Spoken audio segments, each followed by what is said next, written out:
তিন ব্যক্তির দোয়া আল্লাহ তাআলার কাছে কবুল হয়ে যায়। এই দোয়া আল্লাহ কখনো ফিরিয়ে দেন না। এর মধ্যে একটা দোয়া হচ্ছে দাওয়াতুস সাইম, রোজাদারের দোয়া আল্লাহ কখনো ফিরিয়ে দেন না। দাওয়াতুস সাইমি মাকবুল, এটা আল্লাহর কাছে কবুল হয়ে যায়। ঠিক ওই মুহূর্তটাতে আল্লাহ তাআলার সফট কর্নার খুব বেশি গ্রো করে, আল্লাহর রহমতের দরিয়ার মধ্যে একটা অভাবনীয় জোশ পড়ে যায়। আল্লাহ তাআলা এই দৃশ্যটাকে খুব দেখতে পছন্দ করে যে বান্দা সামনে খাবার নিয়ে বসে আছে, শরবত নিয়ে, পানীয় নিয়ে বসে আছে, ক্ষুধায় তৃষ্ণায় সে জর্জরিত। সে চাইলেই সামনে থেকে নিয়ে মুখে তুলে খাবারটা খেতে পারে, কিন্তু সে আমার ভয়ে খাচ্ছে না।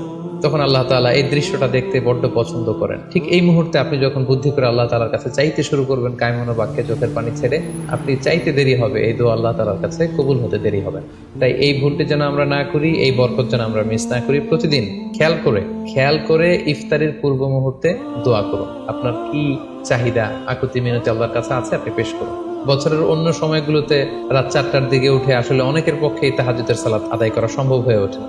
যেহেতু রমাদানুল মুবারকে সাহারি খাওয়ার জন্য আমাদেরকে উঠতেই হচ্ছে, সাহারি খাওয়ার পরে আপনি ওযু করে আপনার সুবিধা মতো 2 রাকাত 4 রাকাত তাহাজ্জুদের সালাত আপনি আদায় করুন। তাহাজ্জুদের সালাতে সিজদায় পড়ে আপনি আল্লাহ তাআলার কাছে আপনার মনের আকুতি আপনি তুলে ধরুন।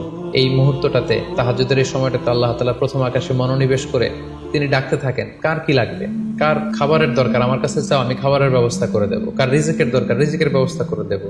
কার সফলতা দরকার, আমি আল্লাহ তাআলা সফলতা দেওয়ার মালিক, আমি সফলতার ব্যবস্থা করে দেবো। যে মুহূর্তটুকুতে বা যে সময়ে আল্লাহ তাআলা আমাদেরকে দেওয়ার জন্য তিনি আমাদেরকে ডাকছেন, আমাদেরকে দেওয়ার জন্য তিনি বসে আছেন, প্রস্তুত, আহ্বান করছেন, কিন্তু আমরা সেই আহ্বানে সাড়া দিচ্ছি না। তাই রমাদানুল মুবারকে তাহাজ্জুদের সালাতের অভ্যাস করার একটা সুবর্ণ সুযোগ কিন্তু আমাদের আসছে। যেহেতু সাহারি খেতে আমরা উঠবই, উঠে আমরা তাহাজ্জুদের সালাত আদায় করে নেব। রমাদানুল মুবারকের মূল আকর্ষণ হচ্ছে রমাদানুল মুবারকের শেষ দশকে, অর্থাৎ রমাদানের কদরের রাতগুলো হচ্ছে লাস্ট 10 days অফ রমাদানে। আল্লাহ রাসূল সাল্লাল্লাহু আলাইহি ওয়াসাল্লাম ইরশাদ করেছেন, ফালতামিসু ফিল আশরিল আওয়াখিরি মিনাল বিতর, রমাদানের শেষ দশকের বেজর রাত্রিগুলোতে তোমরা কদরের রাত তালাশ করো। তাই আপনারা যখন প্ল্যান করতে বসবেন, এখনই ক্যালেন্ডার সামনে নিয়ে রমজানের শেষ দশক কত তারিখ থেকে কত তারিখ পরে প্ল্যান করে নিন। এবং অড নাইটগুলো, বেজর রাত্রিগুলো কোন কোন রাত্রিগুলো হতে পারে এখনই প্ল্যান করে নিন।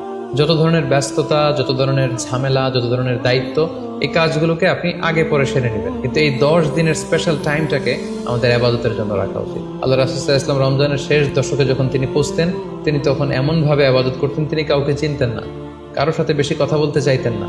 তিনি রাতে সারা রাত জেগে থাকতেন, ফ্যামিলি মেম্বারদেরকে উঠিয়ে দিতেন। জাদ্দা ওয়া শাদ্দাল মিজহার, কোমরে গামছা বেঁধে তিনি ইবাদতে লেগে পড়তেন।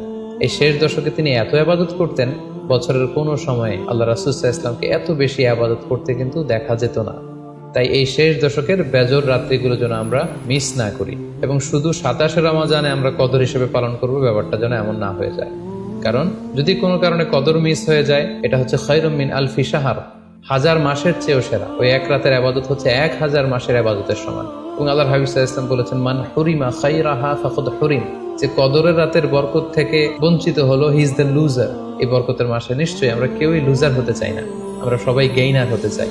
আমরা যদি গেইনার হতে চাই, রমাদানের সর্বোচ্চ বরকতটুকু যদি আমরা হাসিল করতে চাই, লাস্ট 10 days অফ রমাদান, রমজানের শেষ দশকের বেজর রাত্রিগুলো যেন আমরা খুবই আন্তরিকতার সাথে সিনসিয়ারলি ইবাদত করে কদরের বরকত হাসিল করবার চেষ্টা করি।